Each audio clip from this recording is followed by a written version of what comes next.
All right. Sorry, there was a short interruption. I hope that that was all saved what we did, but we'll see. Oh no, it happened again. No, did it happen? All right, let's try it again. All right. I don't know what was recorded. We just had a power shortage for a moment, but let's just continue. Okay, so what did we say in a short way? That there are two. When God created the world, He created the world. So there's all these spiritual steps that He took before He created the world. So there's some opinions that say that there were worlds before ours, and that there's going to be worlds after ours, and that this is just one of the 7,000 year periods.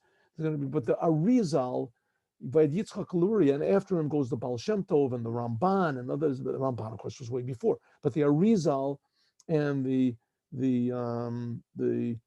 Baal Shem Tov and all the opinions in Chassidut, they don't agree with these, that there were different worlds and there were people before us.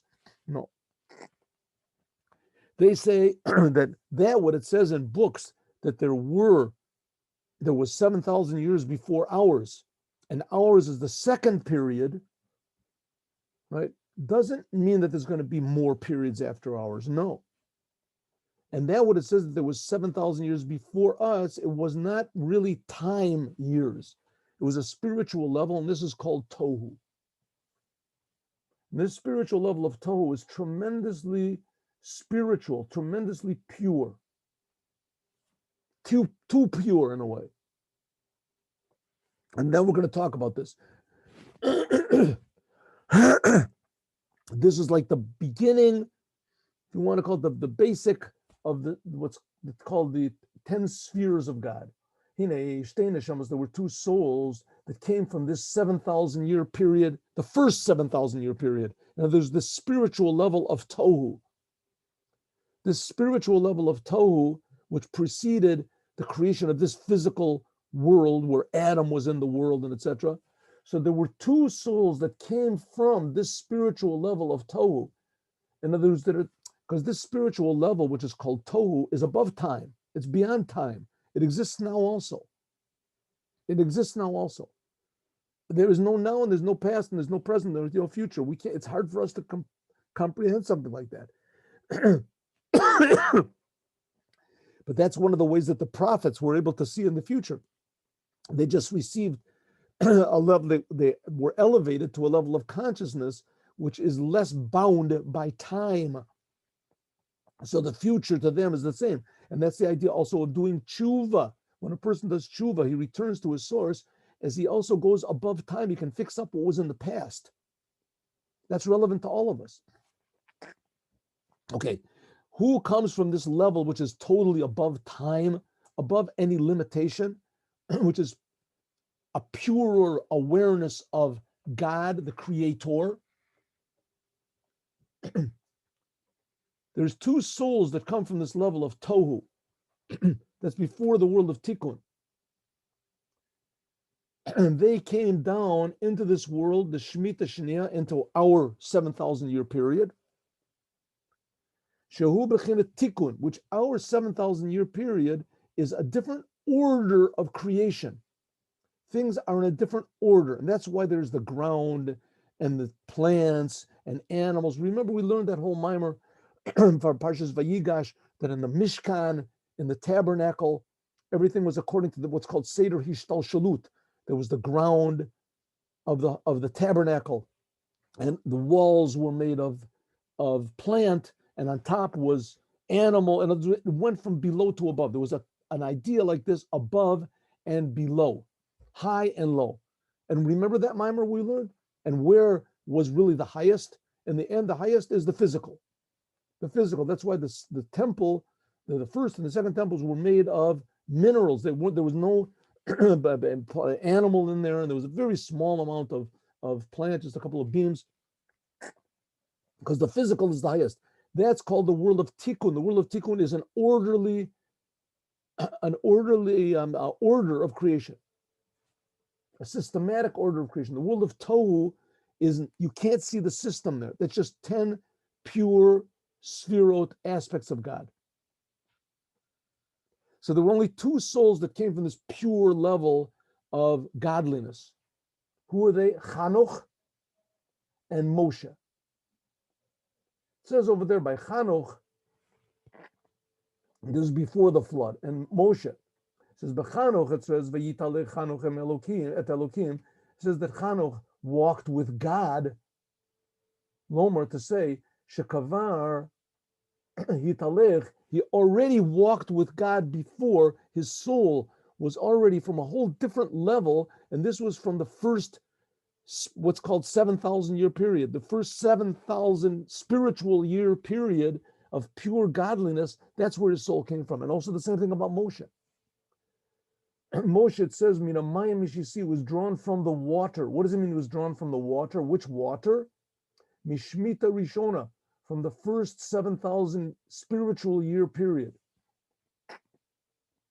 This was Bechinat Chesed Anikra Mayim. This, namely, Moshe was drawn from this aspect of God's kindness, which was one of the aspects of the 7,000 spiritual year period, the 7 aspects of Tohu that was before. Okay, what does this mean? I mean, what does it literally mean? What does it mean? It means that there used to be all these movies. I think it was very popular. Comics used to be popular. Superman. There used to be Superman and this man, and he had special superpowers that all the evil guys, they couldn't stand again. He just had powers that nobody ever dreamed that he had powers like this, and so he could save people and break through walls and do all these incredible things because he came from a different planet, right?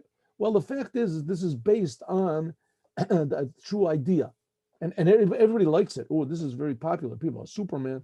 Everybody senses that there must be some way out of here, or someone is going to come and save us from all of the limitations and the evil and the falsehood, etc., of this world, right? Wouldn't it just be wonderful if you could just trust everybody, and everybody was honest, and everybody was straightforward, and everybody only had everyone else's benefit in their mind, and and that wouldn't be one. Well, that's not the way it is. That's not the way the world is.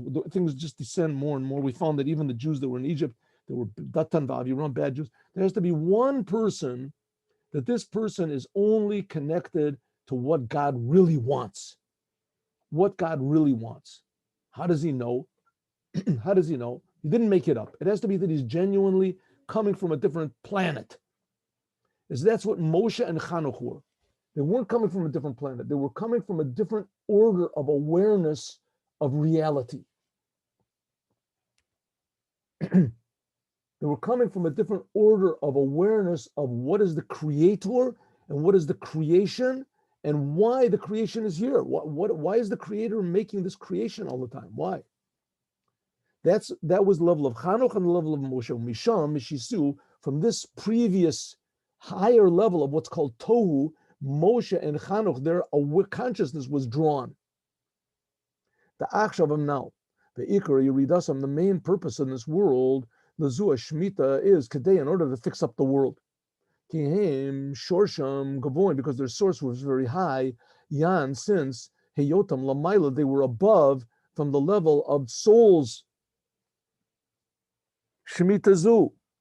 Hainu, that's ideally what a king is supposed to be. A king is supposed to be a person that he has a higher awareness, a comprehension of what is right and what is true and what is good. And the people have to follow him because the people don't know. The people have no idea what's right and what's wrong. They have their own urges that they were born with and their misconceptions. And a king, he knows what's going on. That's ideally what a king is. That's why Mashiach is going to be a king. Well, Moshe, Ayubishu and Melech, Moshe was also a king in that way. Namely, he came from a higher level of awareness. This is in the world of Tohu. From the world of Tohu, there is found Bittel Harbe Yoter. There is a much greater awareness and surrender to God Me'asher Nimsha B'Shmita Zu than is found in this order of creation. And therefore it says, by Moshe v'nachnu ma, therefore Moshe said, we are nothing. Ma means nothing. Ha'ish Moshe, that's why it says by Moses that the greatest compliment that the Torah gives Moses is that he was the most humble person. Why was he humble? Because he felt that he was being created by God all the time, and he had this awareness of what the creator is. And he also saw Neshamas Kavoid. He saw there were also other souls that were above him, like Chanoch and Lemach, etc. And therefore, Yardan Lishmita Zu, therefore they came into this world in order to fix it up, to help, mercy. Shechanoch, that Chanoch was before the generation of the flood.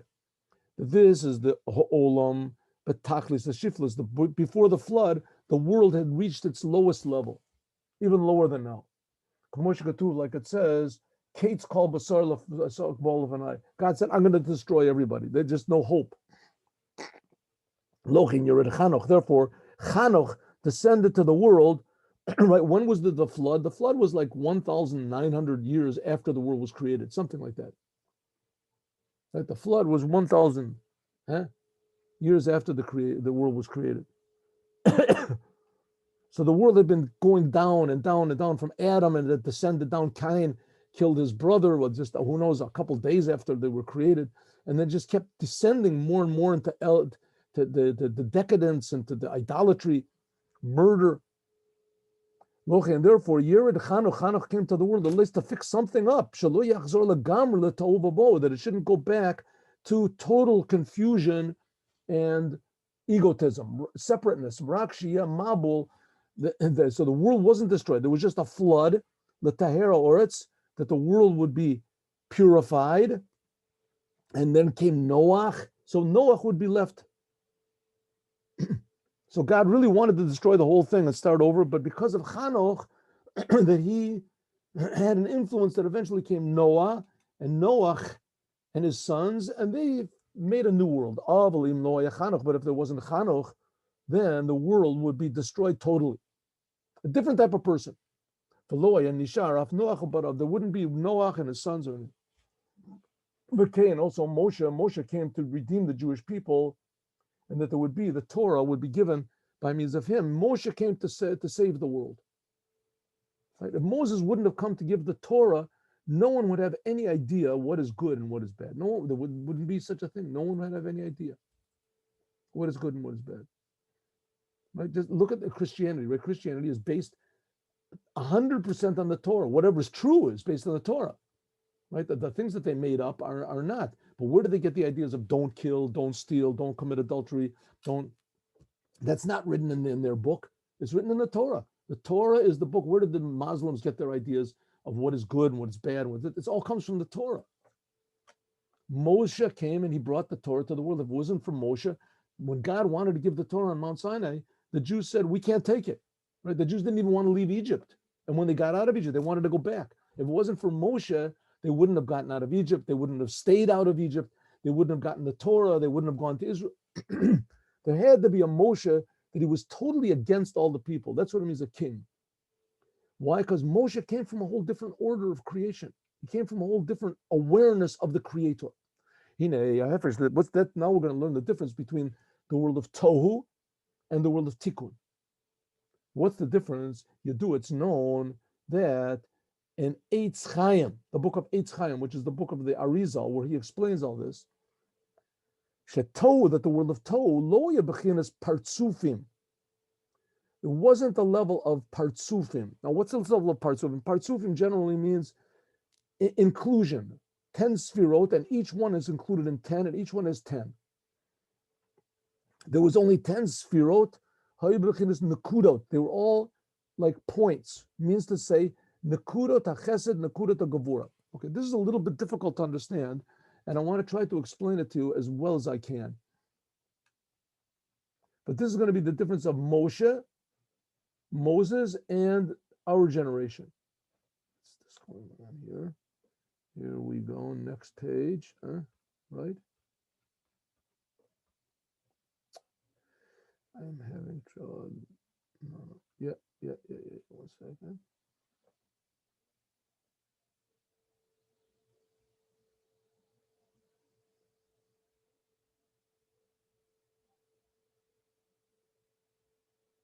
1 second. What happened? Somebody jumped around over here. Give me a second over here.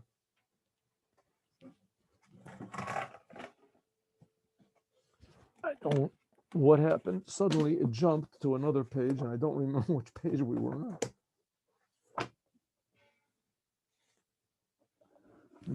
Okay.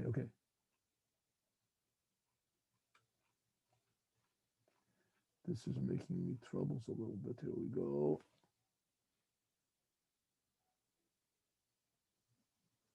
There we go. Good.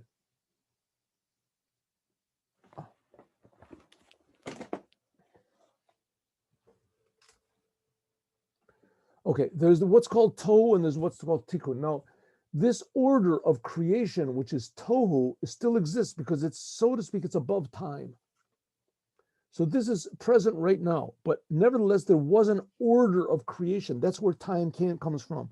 And first of all, God created Tohu and then Tikkun. What is it like? It's something like, let's take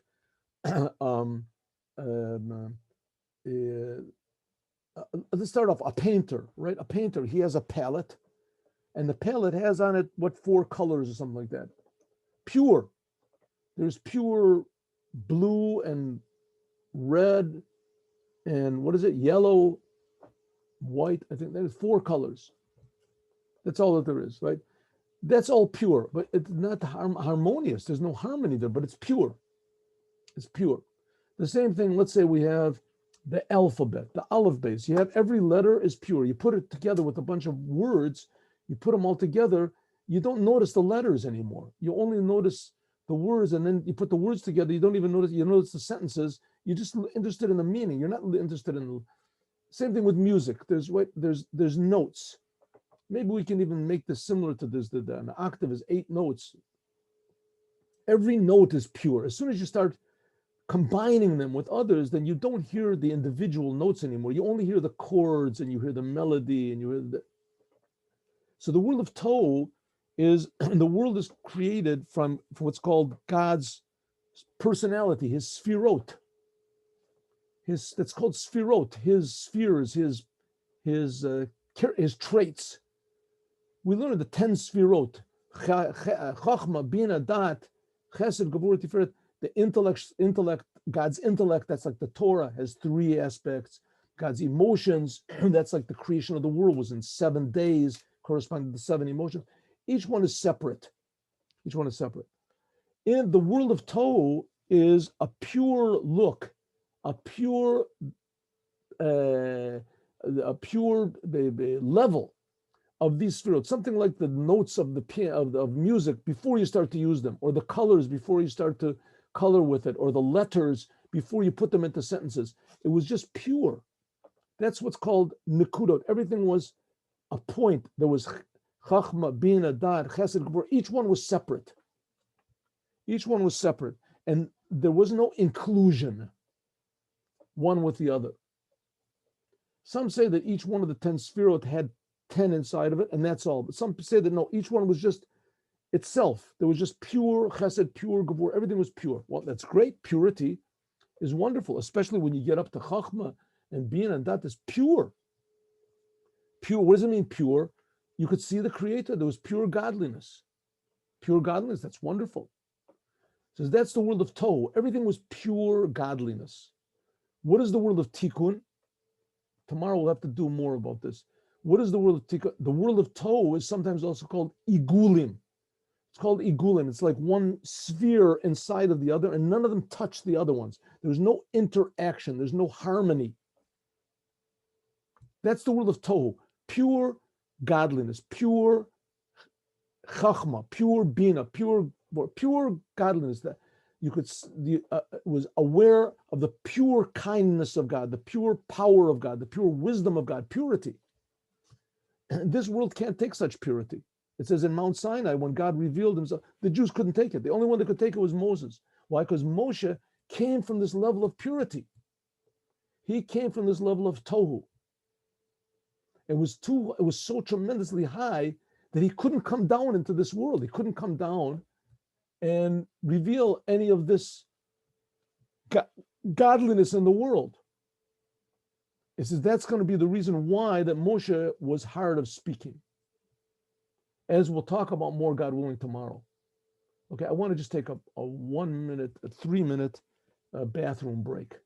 I'll be right back, please.